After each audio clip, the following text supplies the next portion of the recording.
A little extra protein. 1 month after his liver transplant, Andy Bratton can't take any chances when it comes to breakfast. There's a long list of foods that would hurt his recovery.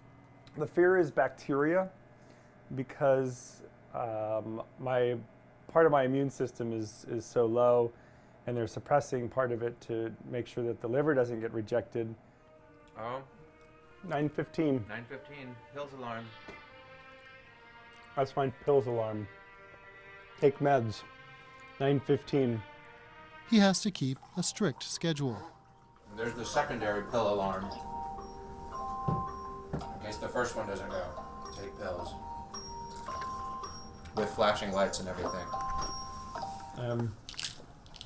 Let's try not to drop it all. He has to keep a strict schedule. So this is my calcium. This is my Celsep, which is an anti-rejection meds. If that wasn't hard enough to swallow, after the pills comes the bills. There's a seemingly endless stream of them.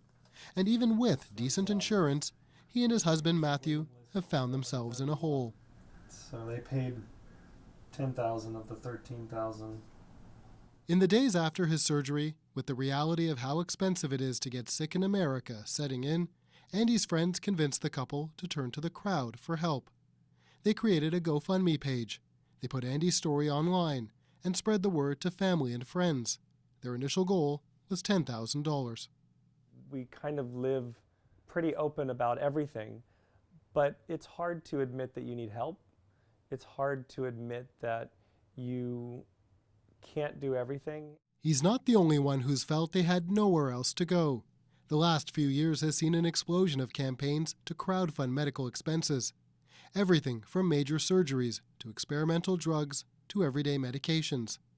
The majority end up on GoFundMe, which touts itself as a digital safety net. The site says more than a third of the money raised in 2017 went to medical campaigns. But because users don't always file healthcare campaigns in the medical category, they admit that number is probably higher. In fact, a 2016 study found that $930 million of the $2 billion GoFundMe had raised since 2010 went to medical campaigns. The CEO of GoFundMe told CBC, "I think in a perfect world, GoFundMe wouldn't be necessary. But in the imperfect world in which we live, you have to have something." He said the growth in medical crowdfunding is a symptom of a sick system, one where 47% of Americans said they couldn't find $400 for an emergency. These are potential campaigns that are meant to give you hope.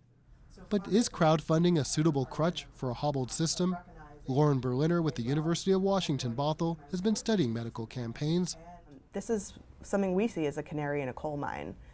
She says in U.S. states where the government didn't expand Medicare, they found an increase in people looking for online donations. I don't think the general public is really thinking about how medical crowdfunding is signaling more of a problem than it is a solution. They also found that it's a system where those in the most need don't always get the most help. Winning campaigns are those that can market their illness the best or are lucky enough to go viral. There are thousands and thousands of campaigns at this point, and so many compelling, tragic stories that it is overwhelming. Photos of a healthy subject, a good hashtag, those all help. So too does having a curable illness. To put it in a really crude way, so that the possible donors feel like they're getting a return on their investment. I don't know if you've seen the filtering. In the Vancouver office of crowdfunding site Fundraiser, CEO Daryl Hatton sees that drama unfold on a daily basis. He says the majority of the medical campaigns on his site are American. Canadians are there too, but mostly for things not covered by government health care. He says the few campaigns that are lucky enough to go viral skew expectations for everyone else. Only if your story is really compelling and gets some media coverage does it go much beyond friends or friends of them out into a broader marketplace. So it's really unrealistic to expect that high level of funding to happen. Berliner found 90% of the cases they studied didn't reach their goal, and about 10% raised less than $100. Hatton says the current growth of medical crowdfunding can't be sustained.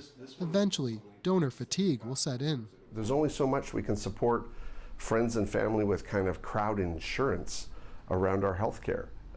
Really, there's got to be more systemic ways to deal with that. $16,445 as of today. Andy and Matt are among the lucky ones.